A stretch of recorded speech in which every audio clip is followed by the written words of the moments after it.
രാഹുൽ മാങ്കൂട്ടത്തിൽ എംഎൽഎക്കെതിരായ ലൈംഗിക പീഡന കേസിലെ പരാതിക്കാരിയുടെ വിവരങ്ങൾ വെളിപ്പെടുത്തിയതിൽ രാഹുൽ ഈശ്വർ അറസ്റ്റിൽ. അതിജീവിതയുടെ പരാതിയിൽ ജാമ്യമില്ലാ വകുപ്പുകൾ ചുമത്തി സൈബർ പോലീസ് കേസെടുത്തതിന് പിന്നാലെയാണ് നടപടി. രാഹുലിനെ ഇന്ന് 11 മണിക്ക് കോടതിയിൽ ഹാജരാക്കും.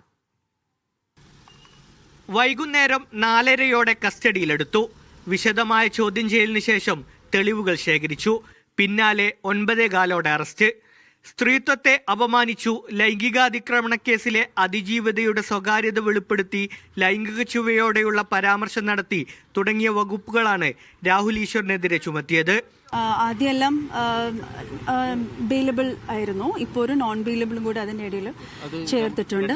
വേറൊരു പോസ്റ്റിനെ കോട്ട് ചെയ്തിട്ടാണ് രാഹുൽ പറഞ്ഞിരിക്കുന്നത്. പക്ഷെ അത് നാളെ ഇനി കോടതിയിൽ പറയാനേ പറ്റുള്ളൂ. അപ്പോൾ ഇത് ഒരു വ്യാജ പരാതി തന്നെയാണ്. ഇതുകൊണ്ട് തന്നെയാണ് മെൻസ് കമ്മീഷന്റെ ആവശ്യമുണ്ടെന്ന് തന്നെ പറയുന്നത്. കോൺഗ്രസ് നേതാക്കളായ സന്ദീപ് വാര്യർ, രഞ്ജിത പുളിക്കൽ എന്നിവരെ അടക്കം പ്രതികളാക്കിയാണ് പോലീസ് കേസെടുത്തത്. അതേസമയം ഇരയുടെ സ്വകാര്യത വെളിപ്പെടുത്തുന്ന വിധം താനൊന്നും പറഞ്ഞിട്ടില്ലെന്ന മുൻവാദം വൈദ്യപരിശോധനയ്ക്ക് എത്തിച്ചപ്പോഴും രാഹുൽ ഈശ്വർ ആവർത്തിച്ചു.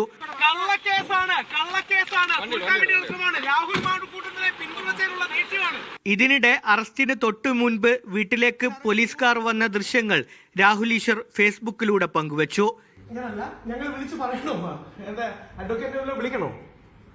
അങ്ങനെ എന്താ അറിയാമോ, എനിക്ക് തിരിച്ച് 7 മണിക്ക് ചർച്ചയുണ്ട്.